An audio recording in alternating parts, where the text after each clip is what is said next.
Bonjour à tous et bienvenue dans ce 27e vlog de discussion en voiture avec un titre qui va forcément attirer les curieux. Donc un petit rappel sur les discussions en voiture, c'est une discussion relax d'un sujet d'actualité ou de mail.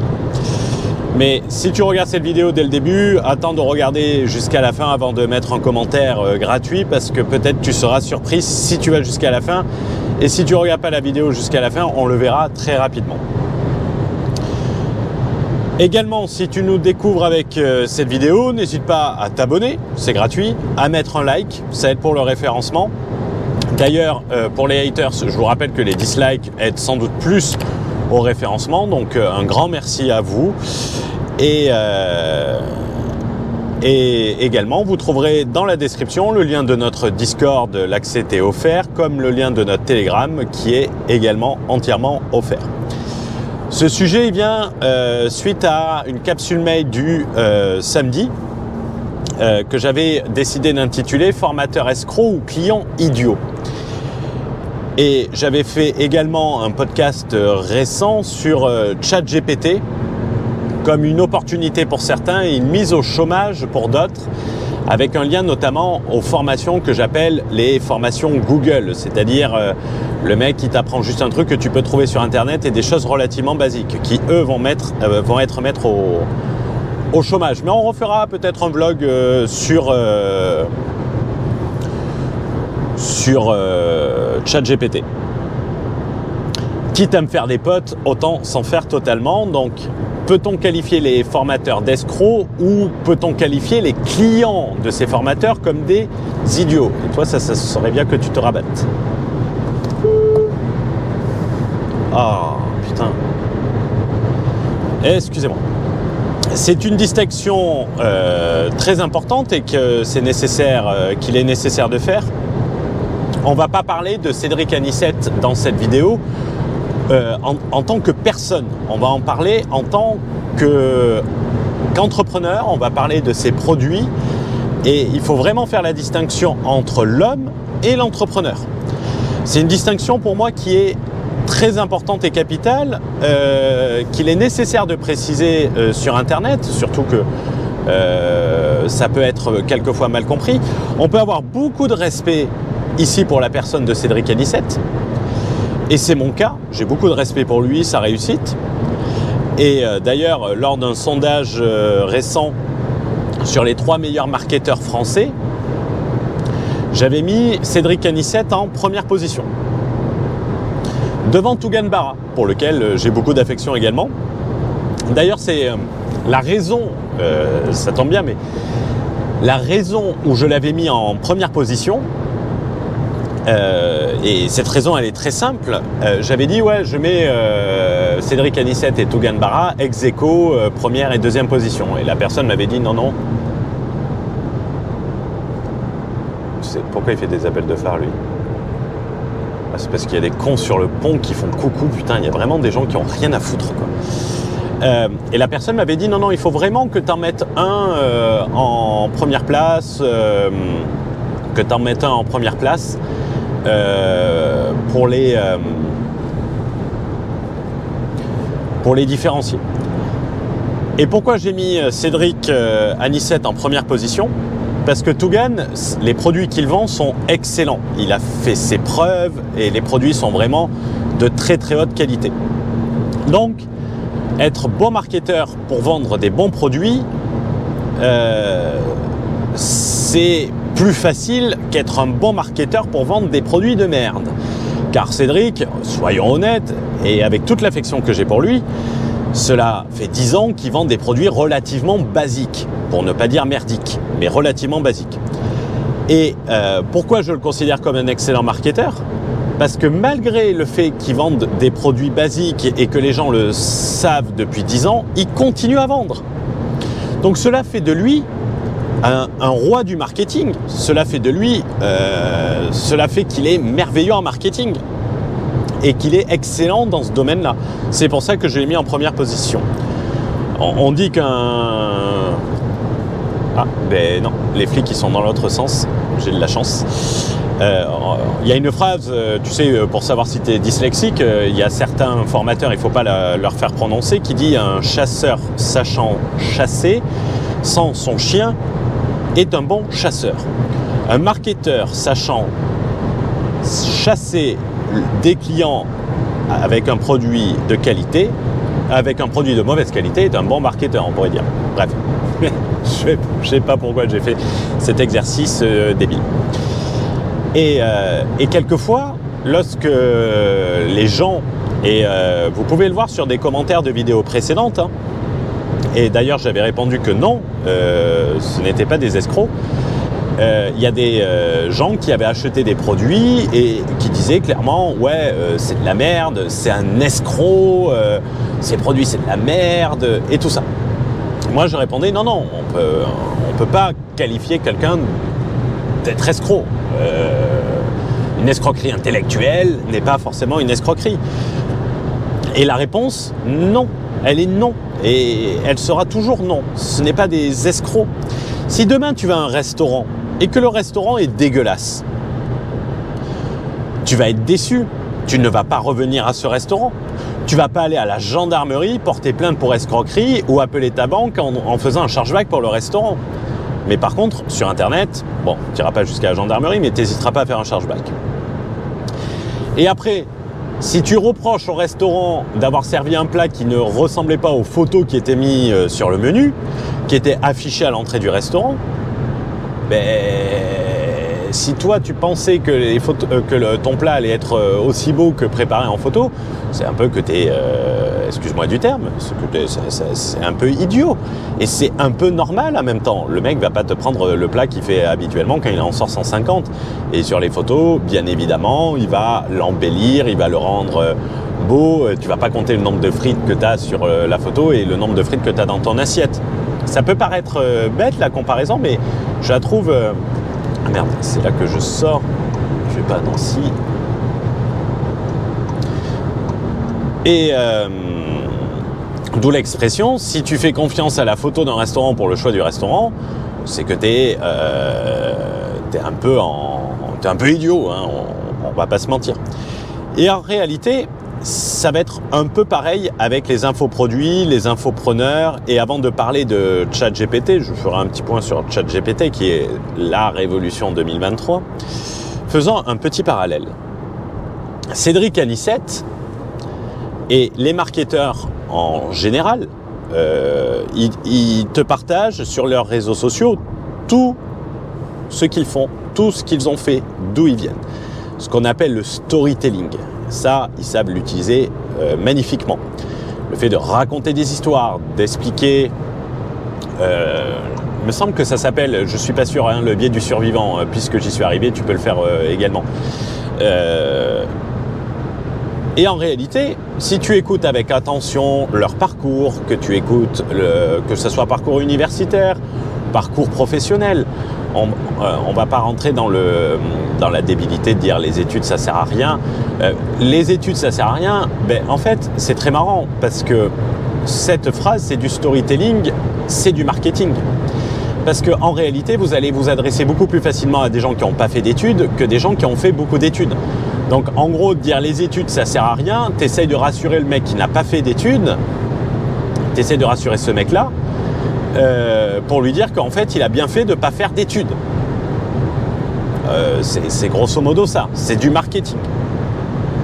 Et quand tu prends le storytelling de Cédric Anissette, il te le dit lui-même qu'il ne vient pas d'un milieu entrepreneur, ce n'est pas péjoratif, il le dit qu'il vient d'un milieu modeste, qu'il a fait des études d'ingénieur, il me semble, hein, j'ai pas fait sa fiche Wikipédia, donc n'hésite pas à me le dire. Qu'il était assistant technique à BNP Paribas Opéra au siège, si je ne dis pas de bêtises, pour les traders en tant qu'assistant technique. C'est-à-dire que quand le trader avait son ordinateur qui buguait, il appelait Cédric. Donc en soi, si tu prends tout son storytelling, tu sais que forcément lorsqu'il va lire Robert Kiyosaki, il va être émerveillé par ce qu'il y a dedans. que le moindre truc qu'il va trouver sur Internet, sur un forum ou quelque chose comme ça, ça va l'émerveiller. Puisqu'il n'a pas l'éducation, il n'a pas l'expérience pour contrebalancer. Quelqu'un qui n'a jamais rien fait, qui lit Robert Kiyosaki, il trouve ça merveilleux. Lorsque tu as un peu de recul sur Robert Kiyosaki, c'est plus proche de la bouse littéraire que du livre qu'il faut suivre absolument. Alors, est-ce qu'on parle de déclic? Est-ce qu'on parle de formation, de conseils? Tout dépend où tu mets le curseur. C'est un peu comme les formateurs. Est-ce que tu attends que le formateur te déclenche un déclic et te fasse découvrir un domaine que tu n'aurais jamais connu? C'était le sujet merci aux marketeurs, je te mettrai le lien en haut à droite. Ou est-ce que tu attends d'un marketeur formateur qui te fasse monter en compétences et qui te permette d'aller plus loin? Et pourquoi c'est important, de préciser ça? C'est que, en fait, on va pouvoir faire une comparaison avec des sujets dont on parle souvent sur la chaîne et qui sont très en vogue sur Internet. C'est que dès que les gens qui ne sont pas sachants, qui n'ont pas la pratique, vont découvrir un sujet et ils vont faire waouh, mais ils vont pas avoir suffisamment de recul pour vraiment contrebalancer les avantages et les inconvénients. Prenons l'exemple sur Internet de la société holding. La société holding, elle est mise à toutes les sauces sur Internet. L'arme d'optimisation massive, l'arme des riches, monter une holding, immobilier, holding plus SCI, le mariage magique, tout ça.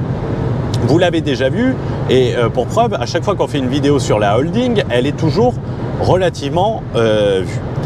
Lorsque Cédric Anissette va tomber sur le mécanisme de la société holding qui permet de faire passer de l'argent à droite à gauche, il va être émerveillé. Il va en parler partout, il va faire des slides, il va vous dire regardez, vous pouvez faire ça, placer la trésorerie, piloter la SCI, prendre l'argent de votre société d'exploitation et tout ça, pour investir dans l'immobilier. Et cela me fait rigoler. La façon dont tout le monde en parle comme l'arme de défiscalisation. Mais dans la pratique, dans la réalité, dans une stratégie entrepreneuriale, et je dis bien dans une stratégie entrepreneuriale, la société holding, elle a de nombreux inconvénients. Ça sera le sujet de la prochaine vidéo sur notre chaîne, justement. Donc n'hésite pas à activer le rappel. Notamment au départ. La question de la société holding, c'est quand est-ce que tu l'as fait, comment tu l'as fait et dans quelle stratégie tu l'as fait. Demain, tu peux faire un test et on a eu des gens qui l'ont confirmé dans les commentaires. Hein. C'est pas pour dire tiens on tentait, on connaissait la réponse. Mais demain, emprunter avec une société holding, en raison de la complexification de ta structure corporate, ça va être beaucoup plus délicat. Donc en fait, c'était Léonard de Vinci qui disait que le summum de l'efficacité réside dans la simplicité. Enfin, quelque chose comme ça. Je ne mets pas les guillemets parce que c'est pas tout à fait ce qu'il a dit. Si quelqu'un connaît la citation exacte, n'hésitez pas à la mettre dans les commentaires. Au début, tu dois faire simple pour investir. Il faut faire le plus simple. Et ensuite, tu vas pouvoir mettre de la complexité quand tu as un track record, que tu vas passer sur des conseillers bancaires différents. Donc en fait, la holding, au début, ça te paraît miraculeux, tu as l'impression que tu vas investir 10 fois plus, mais en réalité, tu vas avoir 10 fois plus d'échecs sur tes dossiers de financement. Donc, n'hésite pas à regarder la vidéo, je t'explique.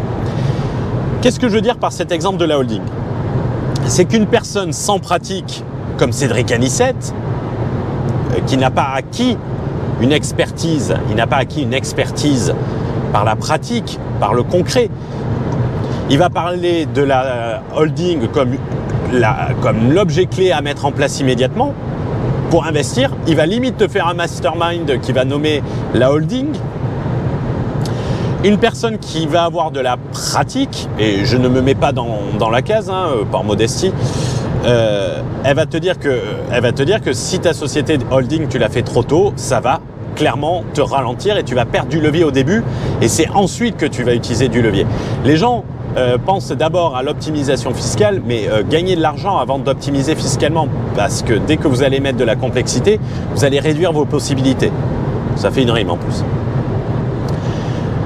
Tu dois en avoir conscience, tu dois avoir un timing et tu dois savoir quand il faut le faire et quelle structure tu vas mettre en place. Il faut limite, et même si tu as une holding, il faut essayer de la cacher. Cacher, pas dans le sens fiscal, dans le sens partenaire et tout ça. Mais c'est comme n'importe quoi. Va ouvrir un compte bancaire d'une société détenue par une holding, ça sera beaucoup plus difficile qu'ouvrir un compte bancaire d'une société que tu possèdes en direct. Donc qu'est-ce que tu fais? Tu ouvres d'abord la société, tu ouvres le compte bancaire et au pire tu rachètes aussitôt les titres avec la société holding. Tu vois, tu peux arriver au même résultat. Tu as le même sujet là, tu vois, un sujet sans pratique, sans expertise, deux visions différentes, complètement antagonistes. Moi je vais te dire, fais attention, mets-la de côté et fais attention. De l'autre côté, on va te dire, ah oui, crée ta holding. Sur le même sujet, pour arriver aux mêmes objectifs. Excusez-moi. Une qui va te ralentir, une qui va accélérer. Et ça, tu peux faire le test pratico-pratique, hein. Tu vois, moi j'appelle ça les tests CQFD. Tu vas à ta banque, tu demandes un prêt avec une SCI et une holding et tu demandes le même prêt sans holding. Je dirais que dans le premier cas, tu as 90% d'échecs, et que dans le deuxième cas, tu as 90% de réussite. Fais le test, comme ça, tu vois, on ne pourra pas m'accuser de marketing. N'hésite pas d'ailleurs à me dire dans les commentaires si tu as déjà fait cette expérience. Ça se trouve, tu as peut-être déjà fait cette expérience parce que tu as des formateurs, tu as des gens qui t'ont dit « Ouais, il faut faire la holding, mettre la SCI sous la holding et tout ça ». N'hésite pas, je te mettrai un commentaire que j'avais eu sur la précédente vidéo, hein, le commentaire de Raphaël, je le remettrai dans la vidéo de mercredi. Donc, en gros, en faisant confiance à quelqu'un qui n'a pas de pratique, excuse-moi, Cédric Anissette, en matière immobilière, il est plus proche de zéro que du succès. Car, qu'est-ce qui me permet de dire ça, même s'il est bien au-delà de moi, parce que moi je suis à zéro, même en dessous de zéro, hein, on va pas se mentir, il faut être modeste. Et la clé de la réussite, c'est reconnaître sa propre incompétence. Ça, c'est vraiment la clé de la réussite. La clé de l'échec, c'est croire qu'on est compétent, ce qu'on avait appelé le syndrome de Dunning-Kruger. Cédric Anissette, pour un expert dans l'immobilier qui se présente comme un expert qui fait des masterminds à 20 000 balles sur l'immobilier, sur l'investissement immobilier, avec tout l'argent qu'il a gagné, qu'il ait fait si peu, le regarde pas en valeur nominale, regarde-le en valeur comparative, c'est-à-dire la valeur de ce qu'il a fait par rapport à ce qu'il a généré sur Internet.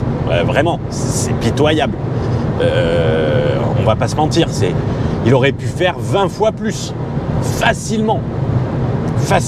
Mais bon, ça, c'est un peu dur à l'expliquer, et c'est encore plus dur à le faire comprendre.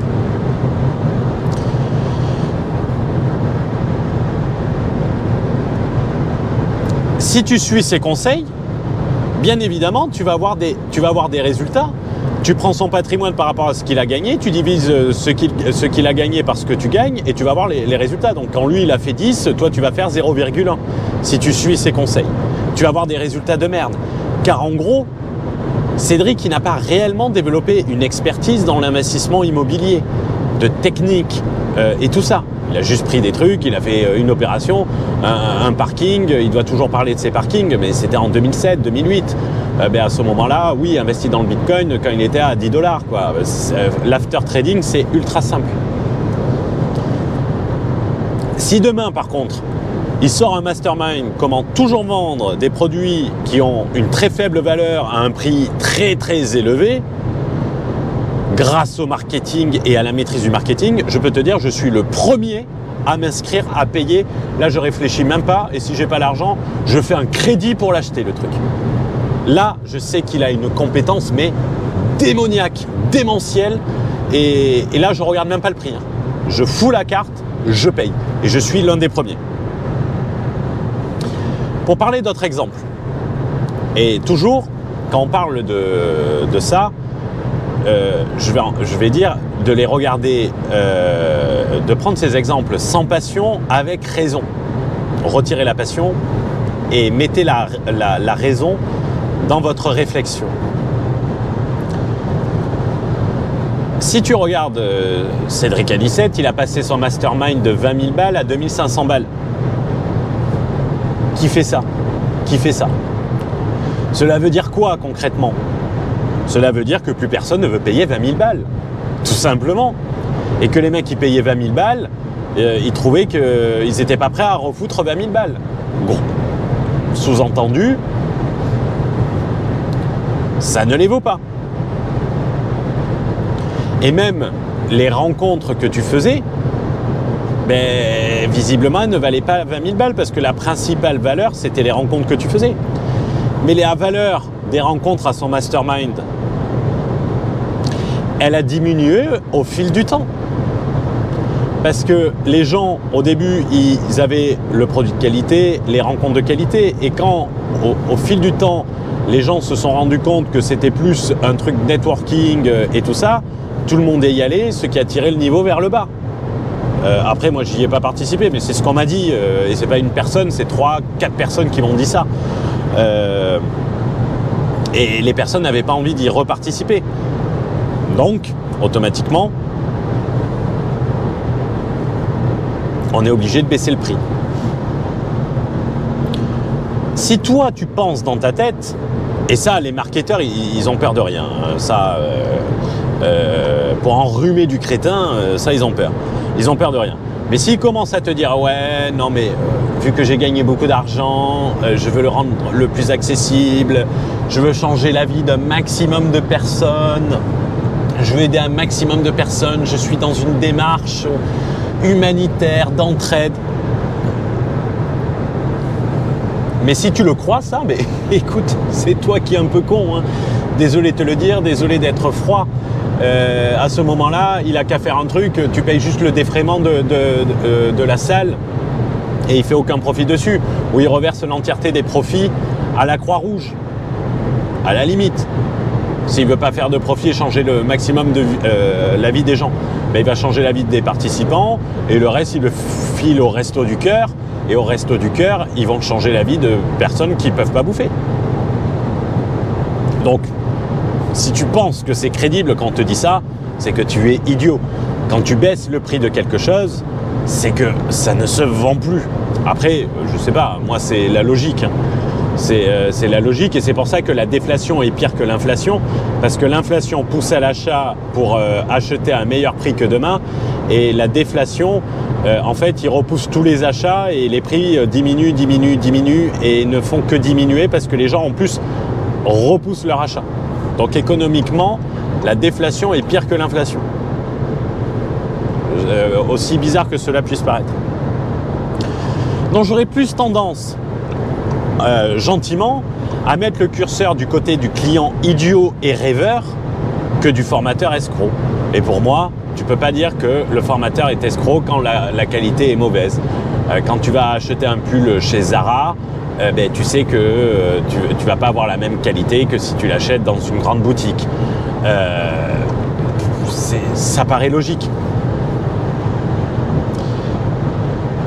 Et celui qui prétend que les formateurs, que Cédric Anissette est un escroc, c'est qu'il ne veut pas reconnaître à lui-même, et ça c'est le plus important, c'est qu'il ne veut pas reconnaître à lui-même sa propre bêtise, à mon avis.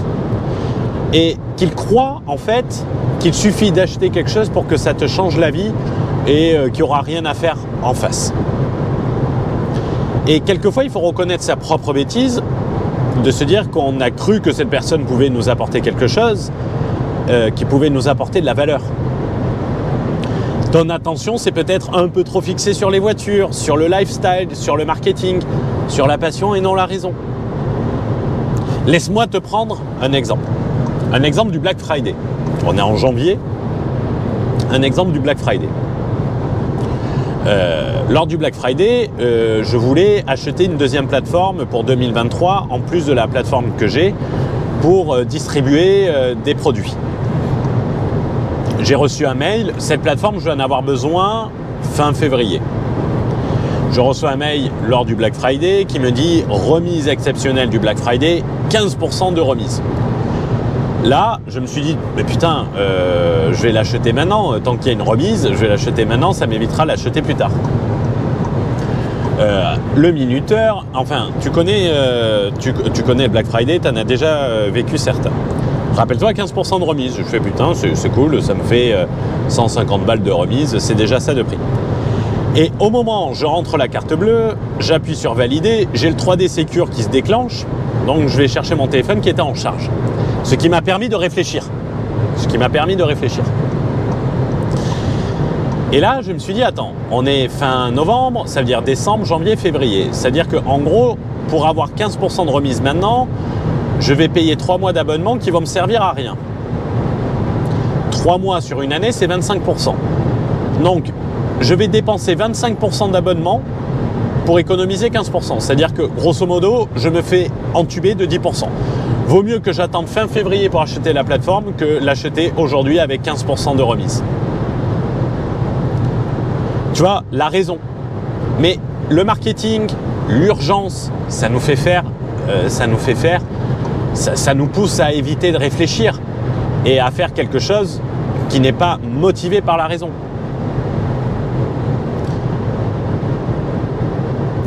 Si je l'avais faite, cette connerie, et que je m'en étais rendu compte après, est-ce que j'aurais dit putain mais c'est des escrocs, la plateforme c'est Podia pour rien vous cacher. Est-ce que j'aurais dit ouais c'est des escrocs Podia, non.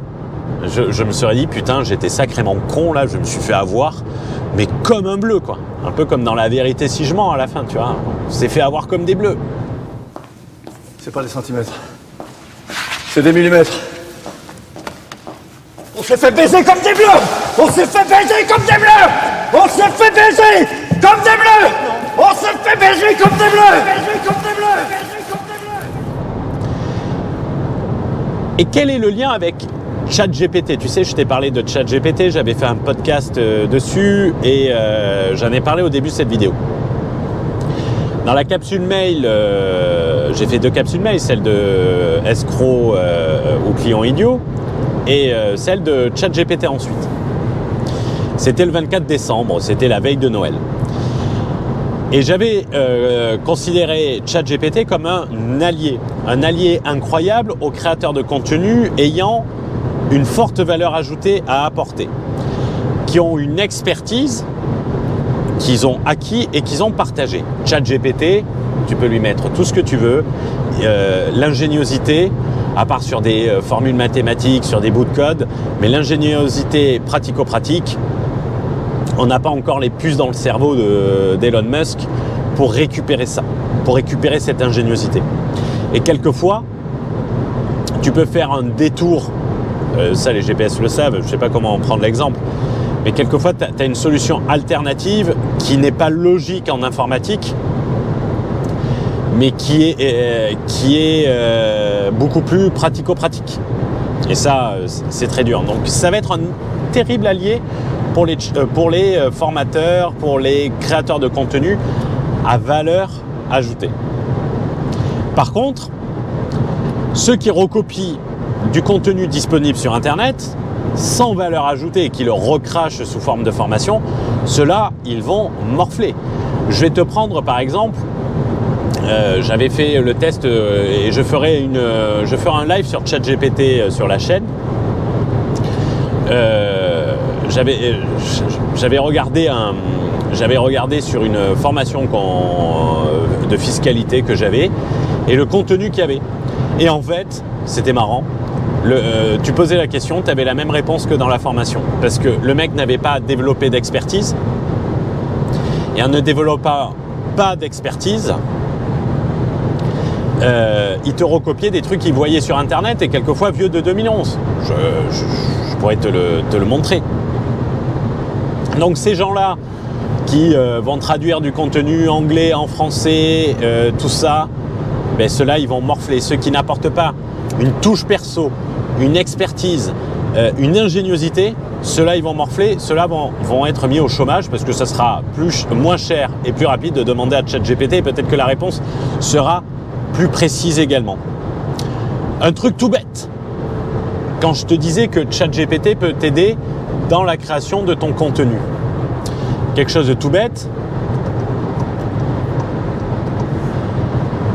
J'ai créé une conférence en ligne sur une masterclass expatriation.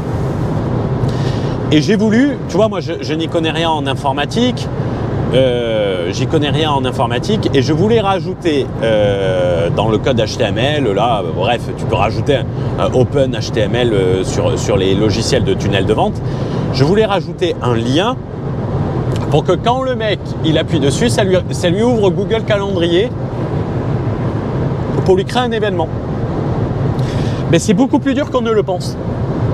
J'ai demandé à ChatGPT comment coder ça et il m'a sorti tout le code avec les dates, l'heure, fuseau horaire. Je n'ai eu qu'à le copier-coller et j'avais mon bouton. J'ai même pas eu besoin d'aller sur 5euros.com. Quelque chose pour moi qui paraît complexe et qui pour un codeur est ultra simple,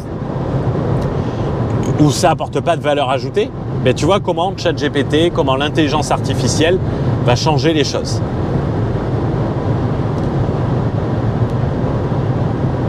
Et ChatGPT, indirectement, il va permettre à tout le monde de trouver de l'information de base, cette information consommatrice en temps, de faire des opérations consommatrices en temps beaucoup plus rapidement. Puisque cette information, elle est disponible sur Internet. Mais aller chercher sur Google, tu vas tomber sur des trucs différents, tu vas tomber sur des vidéos sponsorisées. Google aussi va prendre un sacré coup avec ChatGPT parce que les gens préféreront aller sur ChatGPT qu'aller sur Google.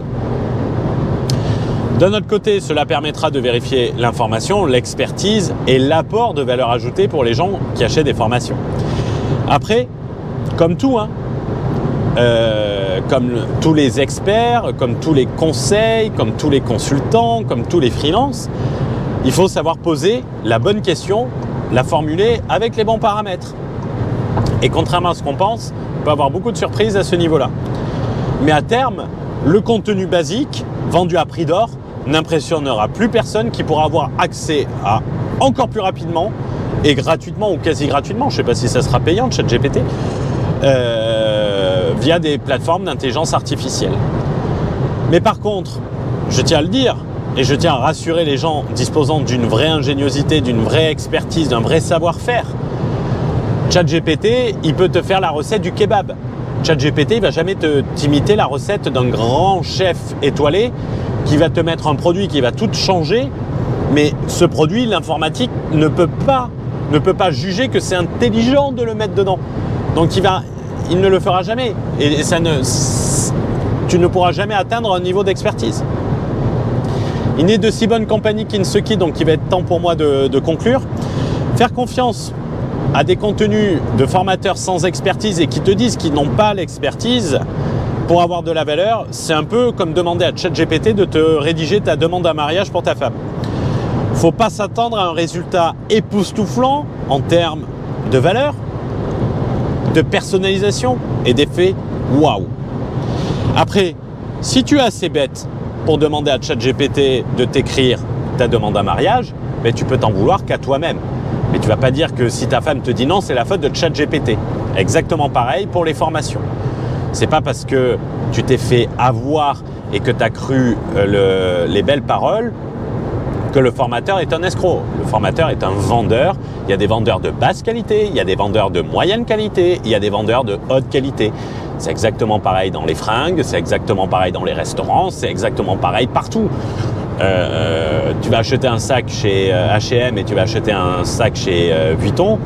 C'est sûr que si le sac H&M est vendu au prix du Vuitton, ça fait un peu chier. Mais bon, passons.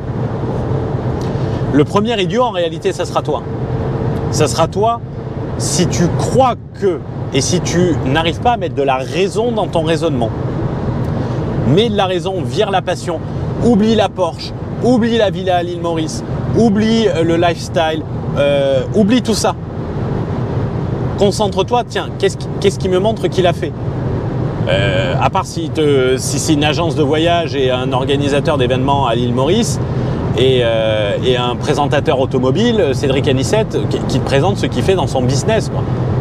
Mais si te met du marketing à outrance, c'est peut-être qu'il préfère t'attirer l'attention sur ça, que tu creuses un peu plus. Et retiens qu'en faisant comme tout le monde, nous avons le résultat de tout le monde. Et le résultat de tout le monde, c'est des résultats de merde. Est-ce que tu ferais confiance à Oussama Ammar pour t'apprendre à être fit et mince? Je ne pense pas. Et j'apprécie beaucoup Oussama Ammar. Regarde, analyse, prends du recul. Et tu verras que c'est pas aussi beau que le marketing le laisse croire. Pour autant, beaucoup de personnes ont fait confiance au contenu de Cédric Anissel pour devenir rentier, pour devenir expert immobilier, alors que lui, par rapport à ce qu'il a gagné, tu lui enlèves les formations,